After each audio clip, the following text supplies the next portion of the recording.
Hello once again. Welcome to Demon Priest, Part 5.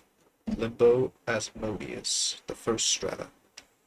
So, leaving where we last left off, the priest and the demon start to head out out from the church, heading towards what at least trying to head to the nearby high areas in which they were searching for. Guess who? Bradford's and Sons. So, after a while of searching, though, they were unable to find anything. Well, any useful information anyway. Asking around, and certainly it didn't help much. Most people will either responded with silence or caution. Ugh, this isn't working. We're not getting far enough. We can only move so far. But alas, we are only able to move at the speed of snails. I agree, Doctor. Looks like we're going to have to find an alternative method. The priest heads back into the church for now. The search considered fruitless. Well, at least you can order something in. Perhaps, at least, to farish my hunger. I have not eaten since our previous encounter, even though I don't feel exhausted. Interesting, isn't it? The ring is able to keep your energies up, even while you're starving to death. Disturbing. Useful, but disturbing. The priest fiddles around with the ring on his finger. I was trying to examine it properly. So, what happens once I take off this ring, then? Will he vanish like the other one? No, I don't believe so, anyway. Like I said, my memory is... yeah, I get it. Your memory is non-existent. Still, though, what we talked about earlier, what we're going to find Dan. Yes. Well, Dan is probably the easier to find of the two. Question is, where is the red light district? Should be easier ask. Perhaps ask among the married, instead of those not of the married. You say that they go for married men? Most likely. Intriguing. The priest heads out. The priest heads out of the church. Church once again. This time, however, he's stopped by someone in a strange suit. They also appear to be wearing a white mask covering their face. How do you do, friend? Who are you? I think we met some time ago. I don't exactly understand. Ah, right. I driven you back to your church, I believe. Oh yeah, you're the bus driver. Yes. So are you, anyway? Doesn't really matter right now. Well, not to you, anyway. How so? Well, I have suspicions of what you might be searching for. Okay. Do you wish to confirm those suspicions? Or are you just going to sit around there, stand and interesting phrasing, but I accept it. Here then. Yeah. He hands the priest what appears to be here a sort of dark insignia. Use that, not if necessary. You could find the prostitutes one about the area. Wait, what? How do you know? It was fairly easy. It didn't take too long, anyway. Plus, St. Grinsburg has always been a nice place. Well, it was. Dan's still trying to keep it, even going further downhill. Doesn't seem like it, to be honest. The angel was only a warning. What happens if I don't follow said warning? You can interpret it any way you choose. I, however, simply do not care either way. I am a neutral party in all of this, I suffice to say. Seriously, who are you?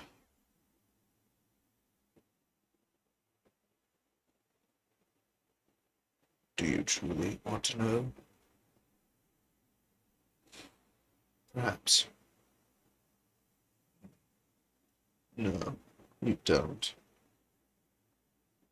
Just suffice to say, hey, I don't think you'd understand it, much less comprehend it. So, I'll keep my wording brief. Using your own scriptures is quite useless, I find. Ineffective to describe who I am. Although, sometimes you refer to me as the adversary, to some extent. I see. How do I know you weren't lying to me then? Like I said, I am simply that. The adversary. Nothing more, nothing less. I am not your adversary, if that's what you're wondering. I tell the truth, and only the truth. I care not for whose side you are on, much less why you are here. This method is beyond me. Suffice to say, think on it, as most would say. Goodbye, then. We shall meet again later, I believe. Like I said earlier, I'll find you. The man returns back to his car, leaving, driving away. The priest heads out once more onto the streets. This time, this time showing off a symbol, asking about it. Some people mention seeing the symbol out of one of the alleys of the 15th slum. Well, at least we have a lead. They then head to the area. They arrive to a darkened alley. Well, it wasn't exactly an alley. It was much wider than that. But it was a large, paved-over street. Except there was no roads. Just stone owns across the waters. Yeah, that's right. Parts of this street were flooded. But surprisingly enough, just enough so that you can walk through it. Wade into the waters. But of course, there were stores here, some selling miles and miles of, well, erotic sorts. It's unclear why the priest was even here, but it was clear one thing, what, what his goals were, and how he was going to accomplish them. I think Dan might be hiding around here, hiding. An understatement. Understatement is correct, of course. We assume Dan is hiding. He could be here in plain sight and we just haven't found him yet. But first, let us find our water. The priest looks around, deciding that entering into these clubs one at a time would probably just pull him out towards. Plus, the priest garb ain't exactly helping things. I think ridiculousness, at least around here.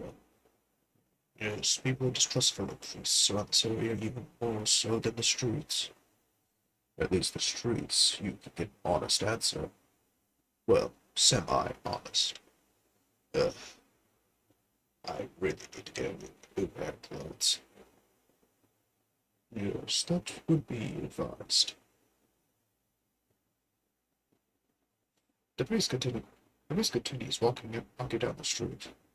It's almost searching for the club, almost as if he ignored his previous complaints. He then arrives at what appears to be a club of sorts. When he pulls out the symbol, it appears to be the same one etched on. Still can't understand the symbol at all, much less comprehend it. It's almost as if it's shifting. Ugh, dang it. Unfortunately, the priest's own sneeze appears to have caused it to fade out of existence. Too much dust.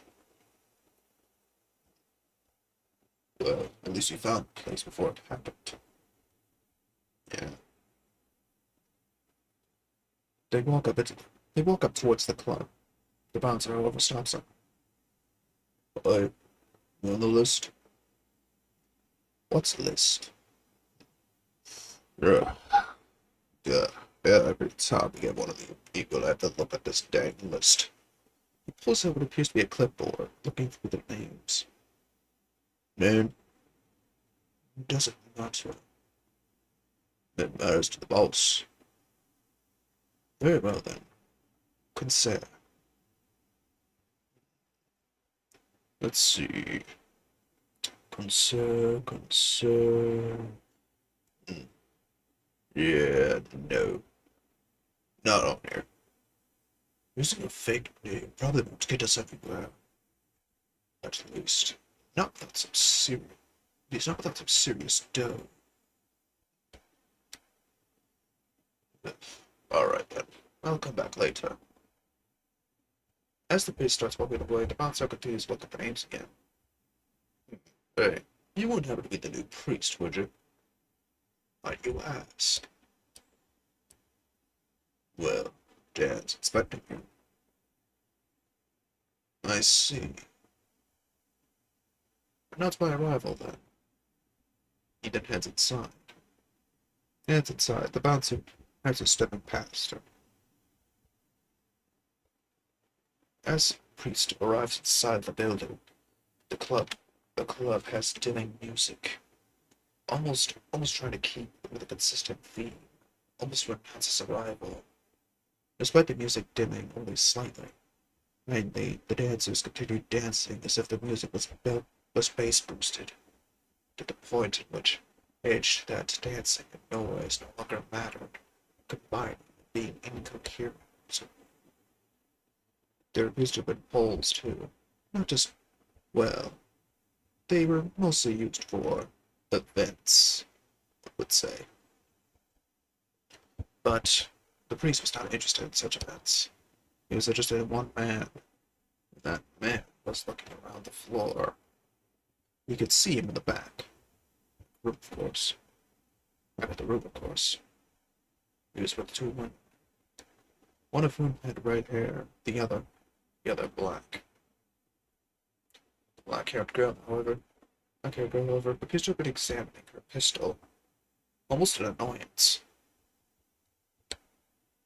The priest arrives upon the dance floor, everyone admiring, almost rumoring about the priest, as he walks towards Dan, stopping just before him. He then realizes, after a much further glance, as there was two other men in the chairs as well, almost observing the priest's every move. Priest. You arrived. I heard you were expecting me. Not this soon.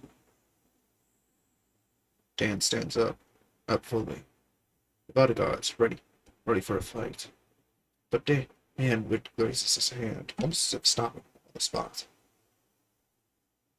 But that doesn't matter. Come then. Let us head upstairs, away from the noise. Guards, keep an eye out. Dan heads upstairs, the priest as well. One of the black-haired girl was also following behind him.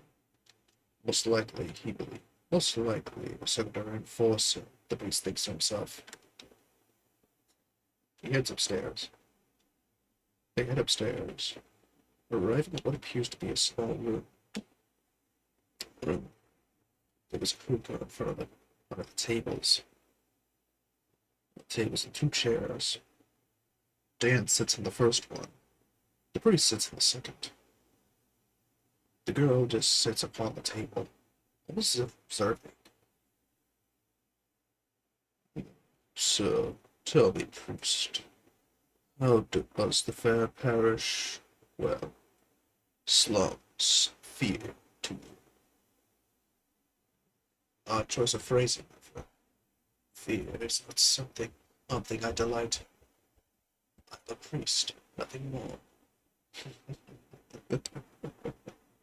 You and this priest business. That ring tells me nothing. But I know someone who dares want it so badly. Who do you mean? Of course. The priest already knows who he potentially means, but he wants to see if his list of options would probably extend. Bradford and Sons. They've been looking for those rings for a long time. The company or the person? Both. You see, they believe they can use those rings to benefit themselves, increase their own power, and gain more from it. But they're a housing company.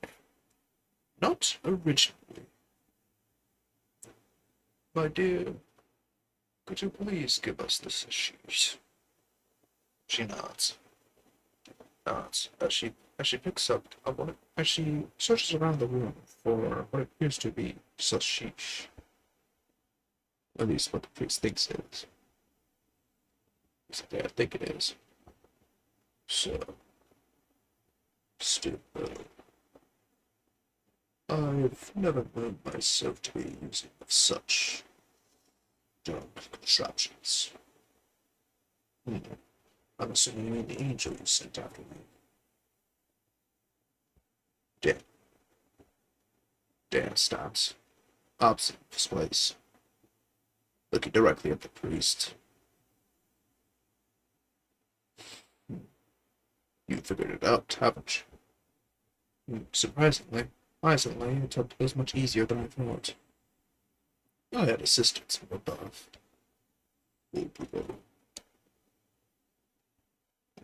Either way,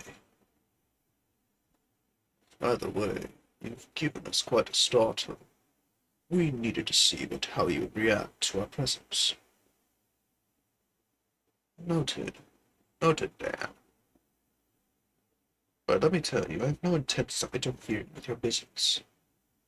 Or at the very least, so long as your business doesn't collide with my church. We'll be on good terms. That's where the problem comes in. He takes out.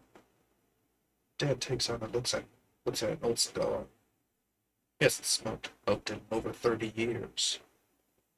It's still good though, surprisingly. Almost as fresh as the day he got it. Dad puts it back in his pocket. Still, it's quite an interesting year. Tell me, my boy, have you ever heard of the concept of the demon-born? I've heard of such theories amongst the churchgoers, of course. The theory that people are born of demon or angel blood, though those born of demon blood are usually referred to as the Nephilim. Why, you ask?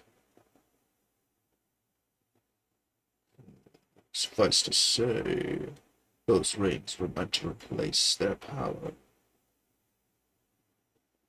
Of course, there's no such thing, one might say. But I doubt it, for I have lived it. How so? Tell me, do you know of how St. Petersburg became St. Petersburg in the eyes of the slum citizens? Pray tell.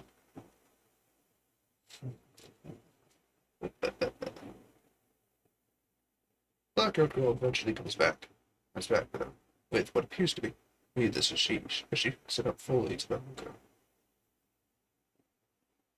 Okay, taking out one of the hoses for herself. In a moment, my friend. Come, or smoke, if you will. As they light up the coal, they light up the coals. Always. As a few minutes pass, the demon watches. Well, the being watches. Quietly, almost as if checking around the room, making sure nothing was poisoned. No, everything's legitimate. Priest, we should be fine. The priest takes a pose. Pose eventually. Taking up a hint of the smoke. My favorite. A black apple of Grand Adam. Not really a flavor, just a description of it overall. The brand, they just named it something off just so nobody would buy it on purpose. However, this one is my favorite, for it is interesting proof, if you will. The priest takes a hit of the hookah, coughing at his first instance. Smoked it over 7 years. Oh, interesting. Priest, how'd you quit? I wasn't referring to cigarettes in general, Dan. Ah, a man of herb. I did not realize it. Dan, Dan smokes down the hookah, almost as if he's done this before. Or at least he's been doing it for so long. He's never forgotten. The priest also notices that his hand is blackened with purplish veins as he was taking in the smoke. As Dan stops, as Dan breathes out the smoke, his hand returns to normal. I see that being demon-born has malformed you, or at the very least, cursed you to some extent. A curse it is not. For me, it is a blessing, some might call it. A blessing? To you, maybe. To me, I just see someone here. Well, someone normal. Talking to a friend, smoking. It's an interesting concept, of course. Interesting indeed. The girl sits on Dan's lap. Uh, Dan offers her his hit. She accepts. Still, though, have you ever known a particular insect? Insect? What do you mean? I see. You have met him, right? Well, I won't let you ruin your first introduction with him. He's coming here anyway. I hope the situation does not end as badly as it will. How so? As the priest asks the question, another man walks into the room. The man walks in, suit and tie, formal clothing. However, his head was unusual. He's wearing what appears to be a large fly head as it buzzes around softly. The sounds of flies can sometimes be heard as he moves his head about, leaning his neck around, looking around the environment. So, yeah, damn. I see you've arrived, Beelzebub. A proper name. Finally, someone deems me of respect. Beelzebub grabs him. Beelzebub summons the chair. Aaron sits down upon it. Black apple again. Of course. To what else do I not enjoy? You bore me. How dare you not indulge in gluttony? I see not what you mean. For I am indulging. You indulge too little. To indulge in moderation is to first taste of its maximum. Yosibub stands up. Hands up. He pulls out what appears to be a pre-packed bowl. It's black. Quite, priest. However, your skin, however, is paler than the snow itself. The room falls silent. The priest just looks at Beelzebub. Seriously, do you not know what albino means? I have been hearing of it as of late.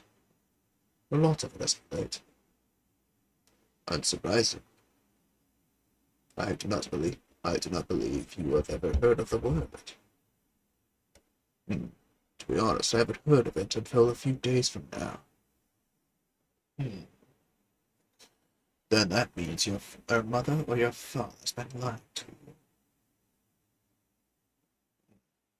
My mother has long since given me up to Christ. How interesting. A Catholic priest. The man switches out the bulbs. Beelzebub. Then jacks on one of his hoses. The hose he jacks on, however, appears to look almost deformed. But despite that, he takes a hit of it properly, with no malformations from it. So, priest, I assume. Now, the fly swung around, almost quieting down. Down to business, I see. I believe so. I know you might have hit one of my boys earlier. One of your boys, I assume. I think you mean one of the warehouses I previously owned. Previously does not mean continually. You may run your, well, pretty business of pantyhose and stockings. I run the party. Feel me. I understand what you mean, Elizabeth. I do not see how this entails to your previous salvation. Beelzebub takes another hit. So does the priest, who once again coughs. Ugh. The priest turns, a demon spirit looking at the bowl. Christ, my memory may be, well, foggy, but at the very least I know what that is. How so? I heard once of demons using it to ascribe themselves earthly powers. Translate. It effectively means that it entrances one's mind and one's abilities. The problem is, I ain't a demon. Exactly. Let's try to avoid making our friend more upset than necessary. I have a feeling that we are about to meet Beelzebub himself. But I thought we did. We are. His dignitary, of course. How do you know about his? Shh. So, Dan,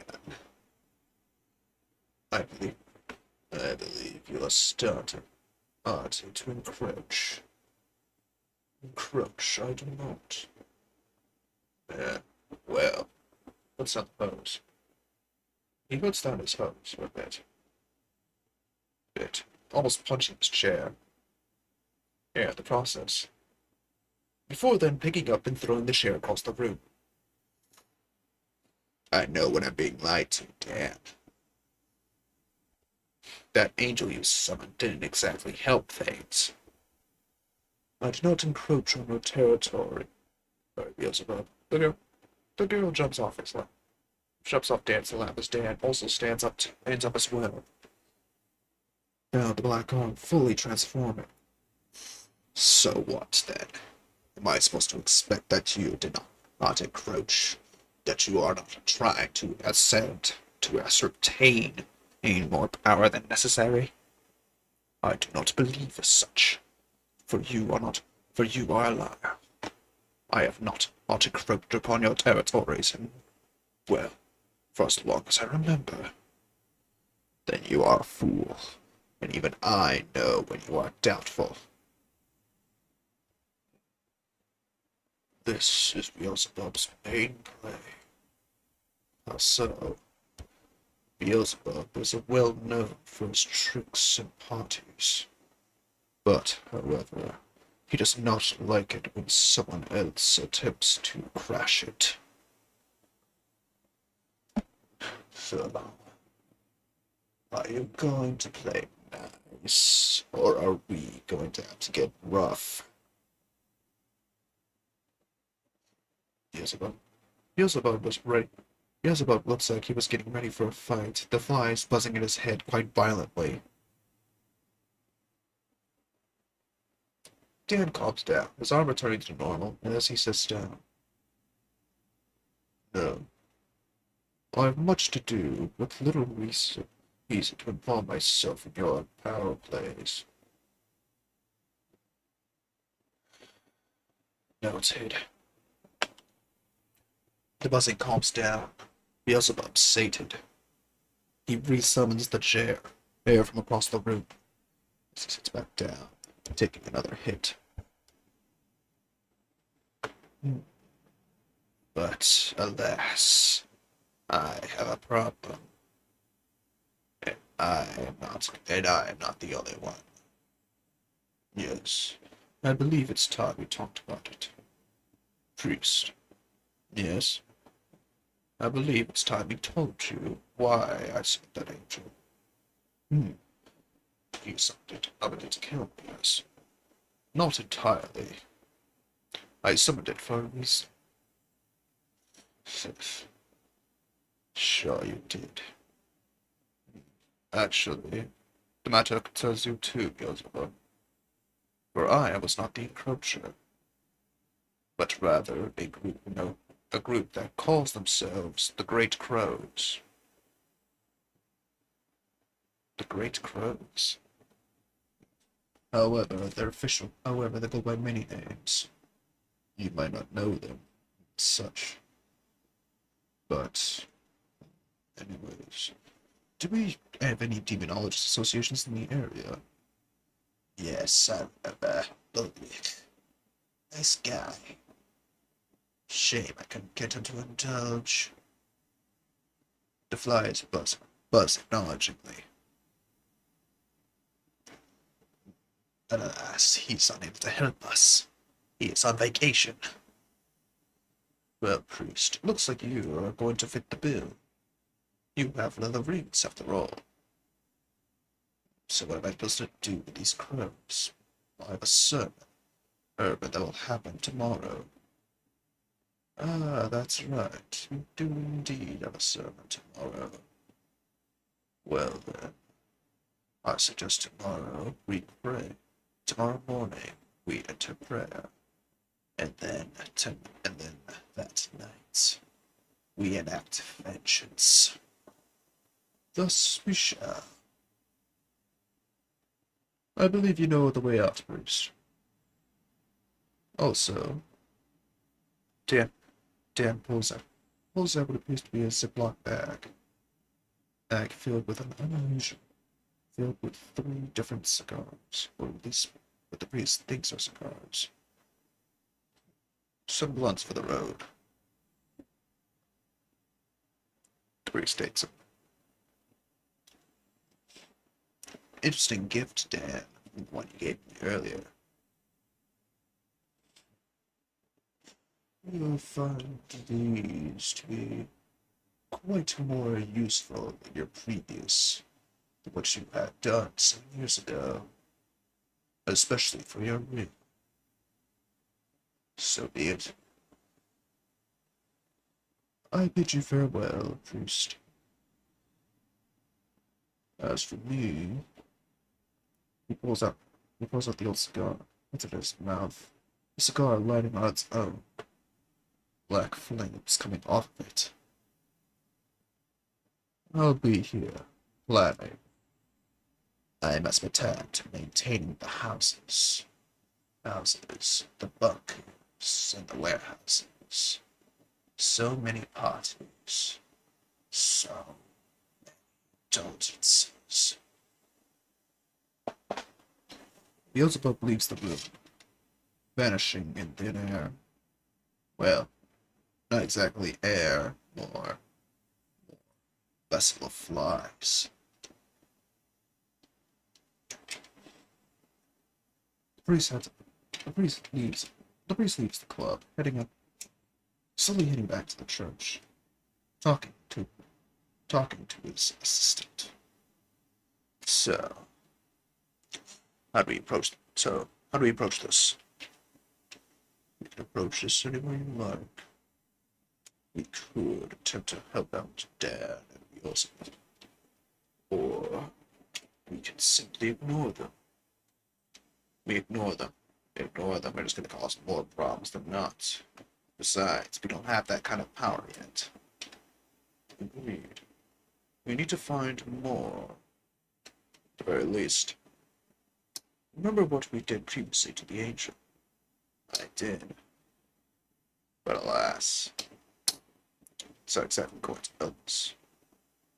What if we did Asmodeus another favor? Another favor? Yes.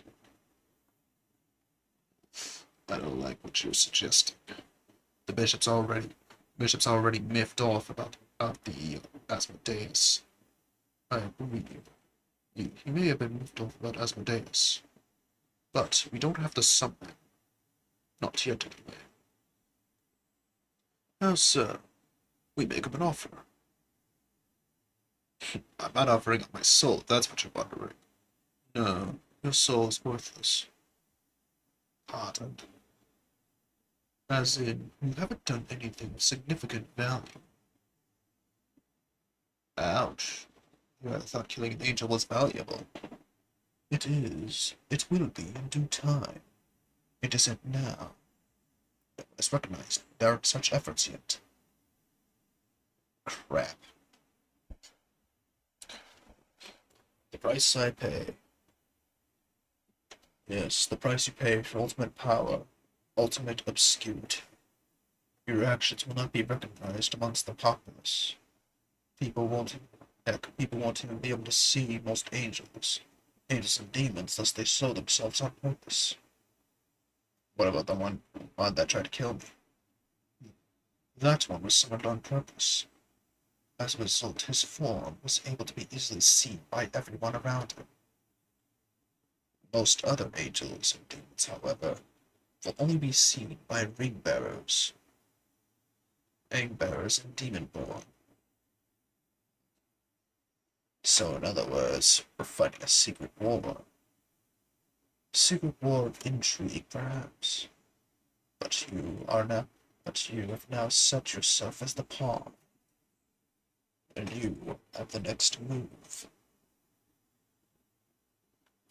For a demon who doesn't know a lot, you certainly know more than I do. I simply exist in a form I myself do not know. You exist in the primordial idea of flesh. I cannot make more than necessary, while you, however, can absorb yourself of such actions. An interesting dichotomy, isn't it, priest?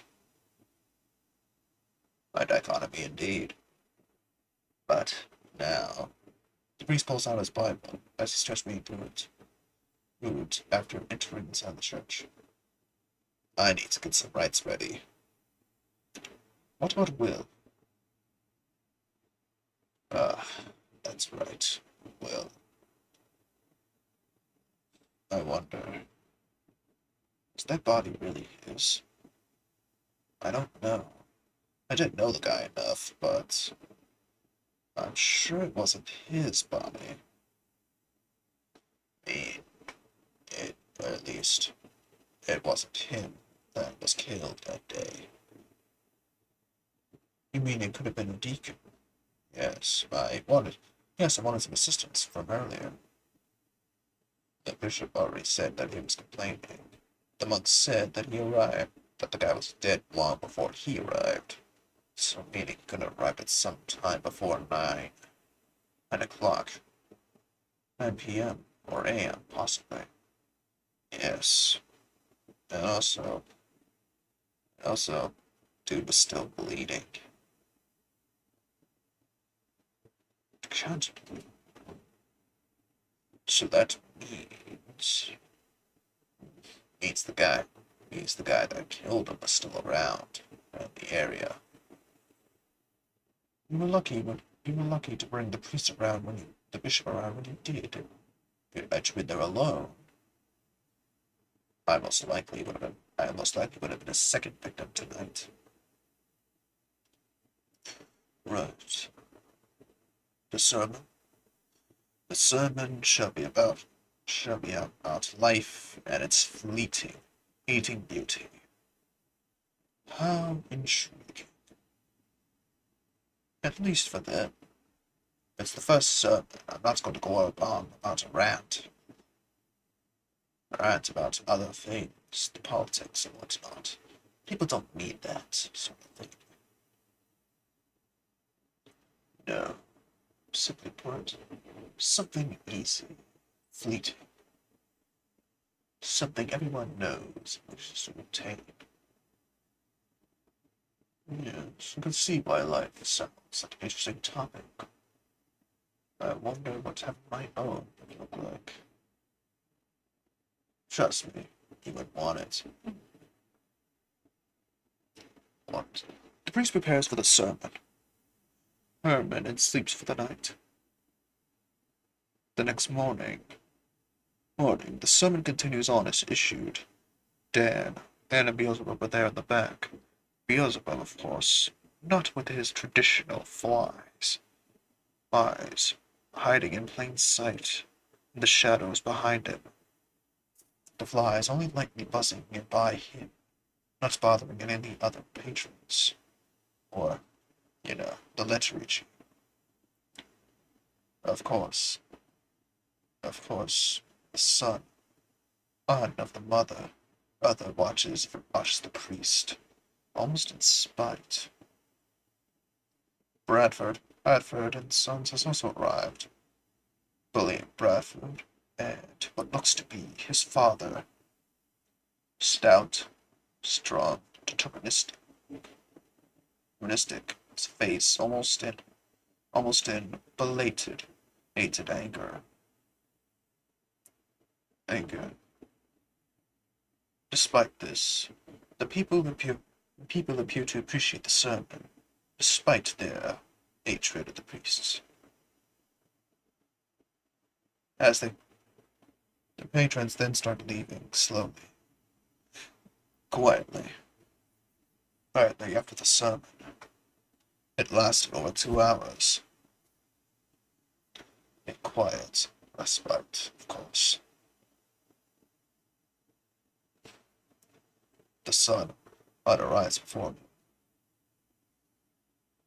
So, priest.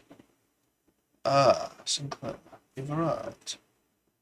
I have indeed. Indeed. I've come for confession. Of course, my son. They entered the confessional. Forgive me, Father, for I have sinned. What sins have you committed, my son? I committed the sin of lust. For why did you lust? I lusted for a girl once. She was around my age. She liked many things, of course. But alas, her job took her away from St. Petersburg. I tried to contact her once. Then well, I went too deep. She was scared of me afterwards. She hasn't yet removed my existence from her mind, but I worry if I've taken it too far from her. Do I pay for my sins through payment? No, payment will not forgive your grief, nor will prayer. You must apologize to her and treat her better your next encounter. Send her a gift of kindness, not that of lust, and you will be forgiven. Amen. Amen. The son, the son was slightly pleased by the priest's own wording. However, he was still not. However, he was still suspicious of her. Next time a sermon happens, perhaps he'll say something different. But for now, perhaps a gift would appease her. Perhaps it could appease her. Maybe then he won't. He shakes off the thought before heading out of the room. The mother following soon after. Not actively listening, just watching. Beelzebub and Dan, however, approached the priest after everyone has left. We are ready then. Yes, it is time. Yes, I believe so. So, the crows then. Correct. However, we have reason to believe the crows have stationed up in one of Bradford Son's new building developments. Developments? Yes. We have several reasons as to why. Yes, it's much interesting, really. Yes. Surprised I can hear you somewhat clearly without the flies. Won't be for long. Take it as you will. So be it. Does the bishop know of any of this? No. All he knows is that I've held my first sermon and I'm currently going to hold other later on tomorrow. Yes, as expected. Expected in many ways or forms. Yes, well, as long as the bishop is unaware of our actions, we'll be fine. Yes, if the bishop does become aware, I fear for your safety more than mine. Yes, priest. Try to avoid. Yes, priest. Those robes will do you no good. Or at least, not for what we are going to do. For what do you mean? No, we need betterment. No, you need robes of betterment for your position. Arraignment, if you will. Sorry, I'm not interested in being ordained again. But that's where the interesting thing comes in. You're not being ordained by a pope or any sort of official guidance of some church. No, you'll be ordained as something much greater than yourself than you realize. That's exactly what the bishop said when he started talking about caviar. Still intrigues me to some extent, doesn't it? I've eaten it once. Held it at a few parties, of course. Expensive. The fly is not in agreement, or at least sound in agreement. There's your old voice. Yes. Now, of course, you'll be my own little baron. Play your cards right, and you make it your own little territory. Not interested in that idea, but I appreciate the offer. I wasn't asking. I see. Yes, you'll be granted it anyway. Hey, after this. After all, who says a duke cannot be as kind to his subjects as the humans of the world? Uh, Enough squabble. Let us get there. Let's head there to the locations, of course. They head deeper into the slums. Slums, arriving at what appears to be a construction site, and they see what appears to be vast men, and their armor. They don't appear to be wearing any physical body armor. Their clothes appears to be that of a punk style, I red with black, with a coal emblem on the front and back of their clothing. Clothing. So, these are the crows? Yes, they're holding up here. Yes, I would love to hit them where it hurts. But first, we must ascertain their next move. He's right. We cannot just simply strike at their heart willy-nilly. Not without some method as to how to open it. And I'm the bait, I say. Incorrect. Incorrect. You'll be the front man. This isn't a mission of stealth. We are not in a public area. This is the ghetto, after all. Agreed. We can be as loud and as insecure as we want. Interesting. He readies himself. I assume this is where I'm needed. Yes. I expect this mission will take us quite some time to complete. As expected. How should we go about this? Quiet, loud. My skills require us to make them by surprise. I have a feeling that the crows notice us now. We'd be taken off guard. Let's try sneaking around back. Perhaps we could find somewhere where the crows aren't actively guarding. A weak spot of sorts. An interesting strategy. My flies take to the skies to observe. So why haven't you, Sir Beelzebub? Why haven't you done this yourself?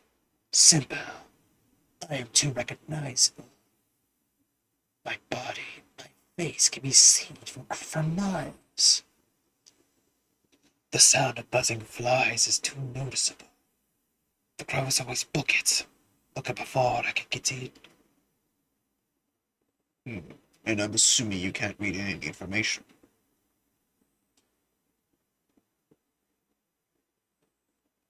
Here, I was joking, right? Guys. Um, yeah, so...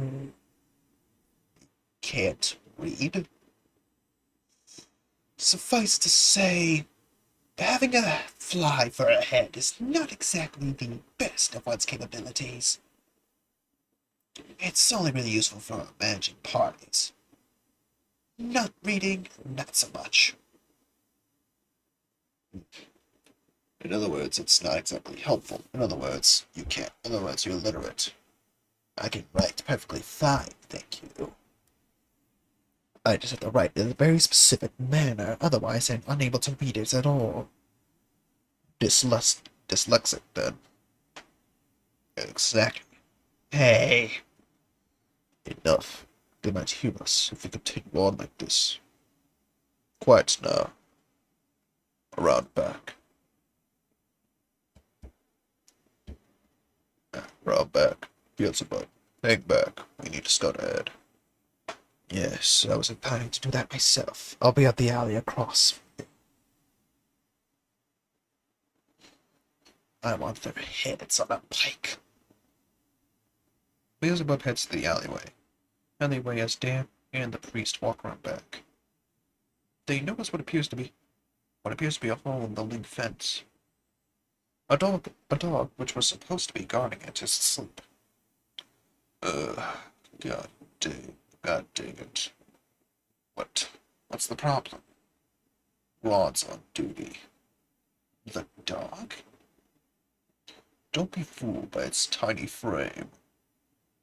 Ron is an exceptionally powerful hellhound. Trust me, you don't mess with Gron. They watch they watch in silence as one of the crows attempts to pet the dog. Then looks at the dog. Hey, everybody, look at this. Dog's here. There's a dog here. They're sleeping. Leave it alone, man. You don't want to anger it any more than we already had. You already lost 2 men to this dang thing. So what? We can easily just take this dog out now. Don't do it. Unfortunately, the man, in fact, did not listen. Listen as he pulled out his gun, ready to open fire. The dog, however, woke up, its eyes full of flames. Flames that had started proceeded to tear open and apart the crow member. God dang it. And then started eating it savagely. It then returned back to sleep, leaving the corpse behind. I think I see what you mean. Yes, best not to anger the dog. It does not mind the gunfire, however, so we can be as loud as we need to. However, the moment you attempt to threaten it, you will be harmed. Gotcha. Don't anger the dog. Sneak in through the hole. Sneak in through the hole. Yeah, the priest was right. There was only a few men here, excluding the one that just got mauled to death. There was only 4. The demon readies himself for that order. 4 men. 4 men. So there's 3 more up front. I'll take the guys up front. You take the ones behind. Gotcha. The priest notices an old shed there. Held up. Dad stops. Someone's in there. Lights on. That complicates things. Should we focus on the guy in the shed or the guy in the back? Your power is much quieter than mine. I will take on the man in the shed. You take on the ones here. He nods. The priest also realizes something. He's never intentionally taken a human life before. An angel, sure. He's killed an angel, sure. At least that help assisted in it. But another human being? Something out of his range. Afraid, Bruce. Yeah. I mean, these guys have families, lives outside of this. Alas, this is the life they chose, the sacrifice they made. The secret war knows no victors, only casualties. Isn't that the same for all wars? Alas, it is. But you will be one of its victors in the end, if you can survive it, that is. Very well then. I guess I'll try. Try is the only word you can make. Alright, let's do this. The chains ready themselves. The priest moves his hands. The chains slowly swiveling through the ground. Out. Hey, what? So when we find the girl. Come on, man. No such thing. Yeah, man. Girl's dead for years. So we were finding her now. True. Still, though. You think the church might have her? Yeah, right. Yeah, right. What makes you think you can get in with one of Asmodeus's lucky ladies? Well, I mean, come on, man. Look at me. I'm all man. All muscle. Oh, man, all muscle. Nothing. There's not much you can do. Well, after all. Are you insulting me, sir? Insult nothing. I don't need to do that work. Alright, for you. Uh, Stop. I heard something. Rumbling to the rumble. They then hear rumbling. Hey, guys. Do I have a feeling we should probably move? And why do you say that? Before he could finish that sentence, Dan's chain sprouts up through the ground, ripping through his leg. Severing it completely. Ah, Jesus! I didn't realize they'd set razor traps! The men ready their arms. However, the second man takes another chain through his side. I to then the lung, collapsing upon the ground. The third man attempts to run to alert the others. Yes, but alas, it was too late.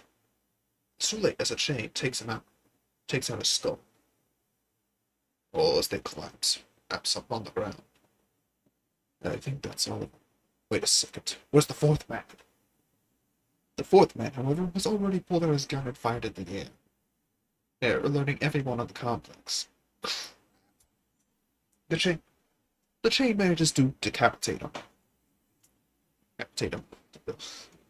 Really gotta warn me about these things. Noted. I'll keep an eye out. Eye out as well. Yeah, sure. Like you kept an eye out on the last guy.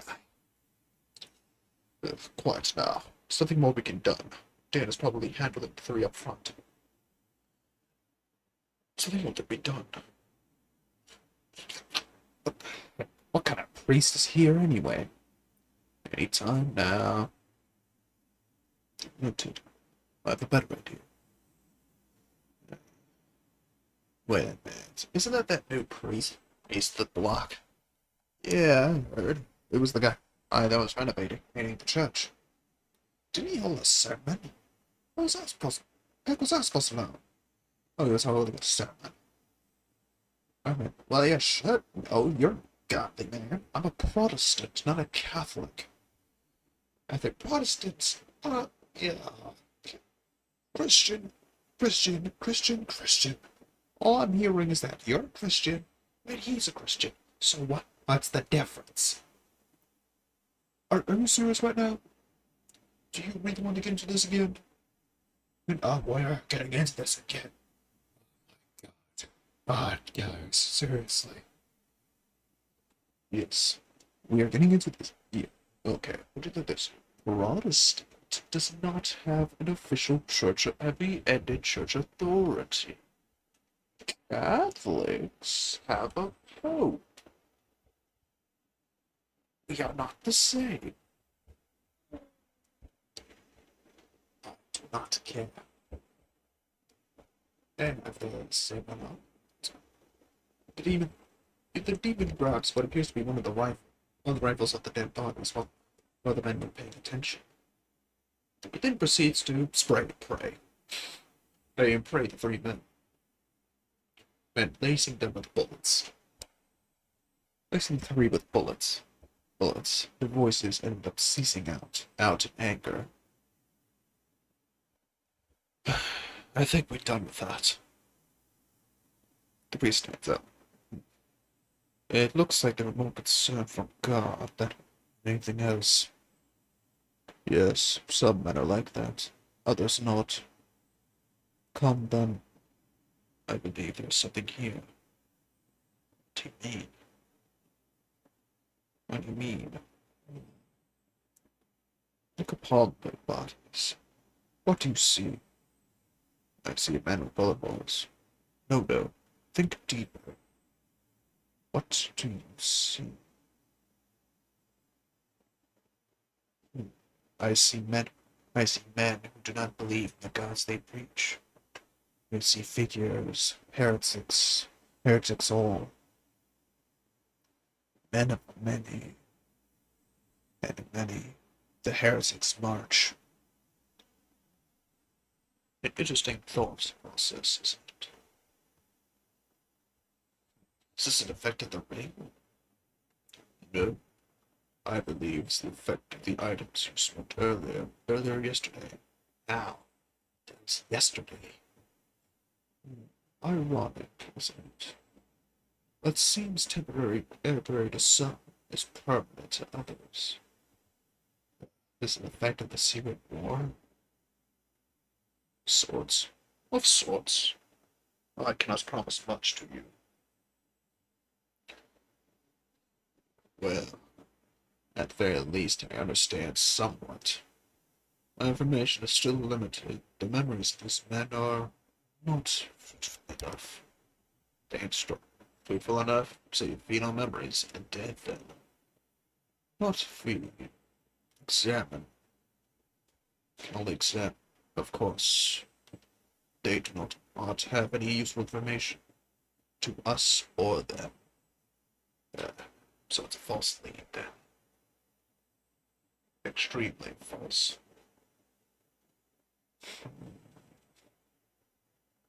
So, what else can we do? Look in the one place we can. They head to the they head to the cabin. Cabin. Dan, where Dan appears to be well, not exactly the best predicament. What the heck? Dan appears to be impaled in the chest, as by a silver cross, unable to move. Or they see another man. Or they see a man covered in tattoos, shirtless, holding a book and a gun, pointed directly at the priest. Who are you? Are you Dark One? Are you with the servants? No, I have reason. We have reason to believe that you have a certain suspicion. We're looking for something. We have no interest in you. So what? What explains the dead men outside? The crows were here for a different reason.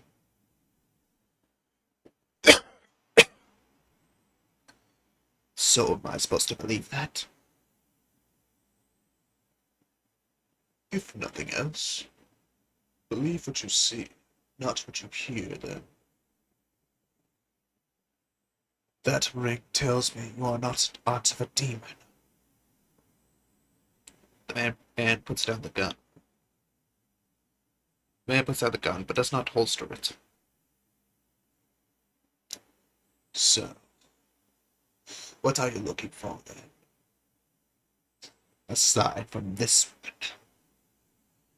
Information. For who, of course. But judging from the fact you're here, I'm assuming it's a demon. But which one? Beelzebub, of course, Lord of Floods. The Duke, as expected. Well then, I have no reason to kill either of you now. He puts away his gun, and it pulls out the cross from Dan's chest. Know this, though. Know this, though, priest. I expect we'll meet again, although on less than certain terms. Know this, though. We've only passed the first strata. How so? Ah, not for me to tell you, but for you to find out. What are you? Nostradamus? Of a family line, of course. Not my name, though. Oh. He also, when looking at the man, he realizes something. He has fangs. Fangs, well, every time he speaks. Something tells me I am going to have to keep an eye on you. For me, not on. But you'll find me again soon. In darkness, perhaps. Or when you're about to sleep. We'll meet again soon. Oh, the man then leaves out the window crawling out slowly, quietly.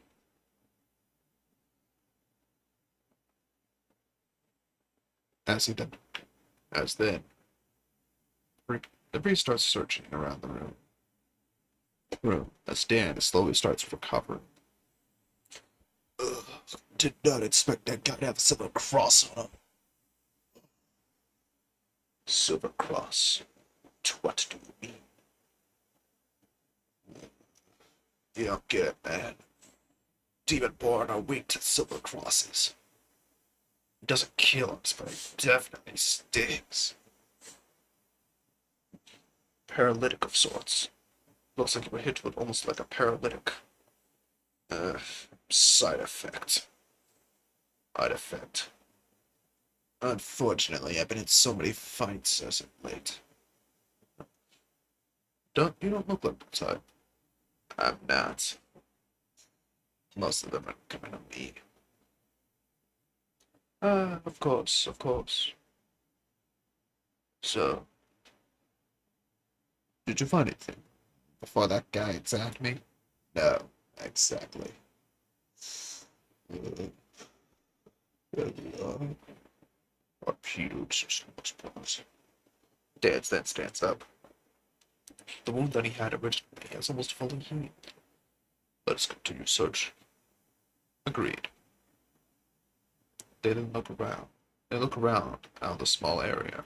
Entering in a small room and office, they see what appears to be a corkboard containing files and notices. Anything interesting? Yes. Transfers. Here and there. Yeah. Members of pros transferring from different buildings to buildings. Buildings. Many of whom appear to keep constantly transferring between them. What are they looking for? Question. I do not know. Beelzebub, however, will be pleased with this information. One of the buildings is his parties. He can deal with them himself. Of course. My part is done. Let's deliver this information. They grab all the papers they can and leave out of the building. Not out of the building construction. But Martin head to the alley where Beelzebub was staying at. So you have it then? Yes. They hand him the papers. Plus, I figured the crows were moving their operations somewhere. I did not expect it to be from my own building. Alas, I'll have to tighten restrictions for now. At least until I can contain them fully. I figured you, priest.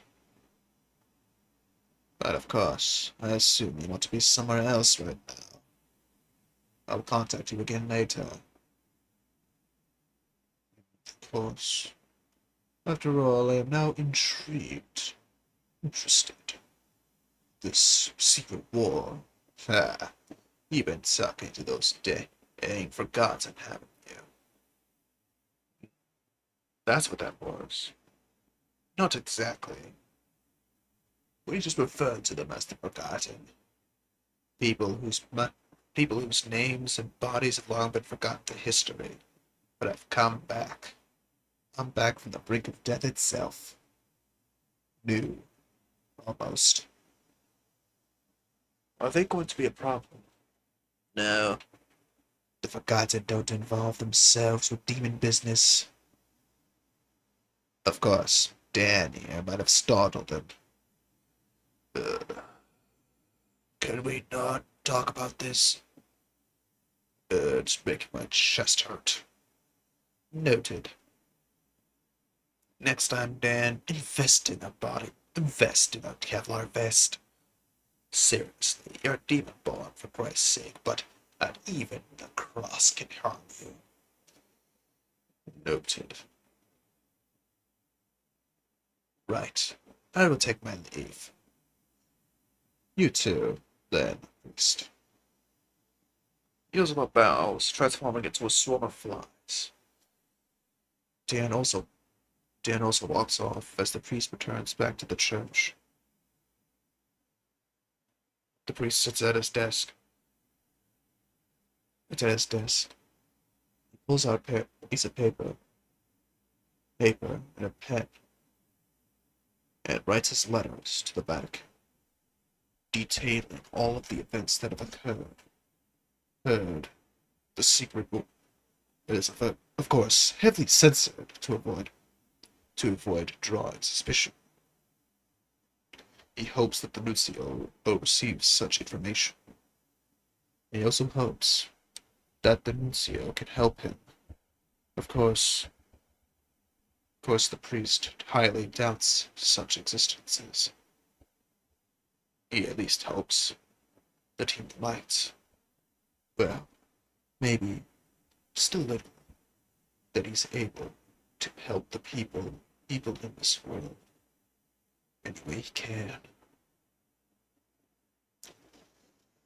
For if I am to participate in this secret war, I would like to minimize the amount of civilians involved. Often, also can stop it. We can only beg and pray for such respitians. Respitians. Interesting phrasing. My only phrasing. So be it. Are you sure informing the papacy if such conditions will be wise? It is a wise course of action. If we are betrayed, aid by any of the groups involved with this secret war, of course, I must at least have something left behind. Very well then. Know this, though. Do not trust everyone you meet, much less the papacy. They may lead you astray and puppeteer you into doing things you may regret. Fair. That is a risk I will take. Very well then. And I shall join in your journey, and you mine.